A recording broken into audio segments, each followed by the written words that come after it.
ఇది ప్రజ్వల్ సీడ్స్ నుంచి చూడండి ఒక్కసారి కింద నుంచి చూసుకోండి. ఒకటే మొక్క. ఇది వచ్చేసి మనకి వల్లంపట్ల రైతు పేరు. ఏమండి రైతు మీ పేరేం పేరండి? పటాపంచల నాగేశ్వరరావురా. వాళ్ళు రండి సార్. ఇది మనీషాయక సార్. ఇది ఎట్లుందండి మీకు ఇది మొక్క? మీరు పర్వాలేదు అనుకుంటున్నారా? నిజంగా బాగుందా? ఎట్లుంది క్వాలిటీ చెప్పండి. క్వాలిటీ ఇప్పటి వరకు అయితే బాగానే ఉంది. చూడండి పై వరకు కూడా కాయ సైజు గమనించారా? ఎట్లుంది? బాగానే ఉంది.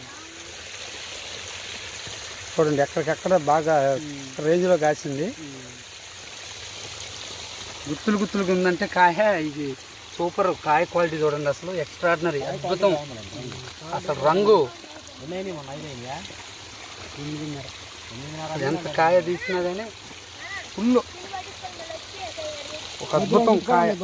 ఇవాళ డేట్లో 14వ తారీఖు జనవరి నెలలో కూడా క్వాలిటీ అసలు గ్రీనిష్ క్వాలిటీ సూపరు. కాయ సైజ్ చూడండి సార్. దెబ్బలాలు ఉన్నట్టు ఉన్నాయి కదా. రంగు ఏమంటున్నారండి? ఇందాకేదో అంటున్నారు. రంగుని ఏమన్నారు? నిప్పు లెక్క ఉందా? నిప్పు రవ్వలాగా. ఎక్కడ చూసినా కాయ. ఎక్స్ట్రాడినరీ. బాగా చేశారు రైతు పటాపంచల నాగేశ్వరరావు గారు. ఎంత కాయ ఉందంటే అంత కాయ ఉంది. గోపి గారు.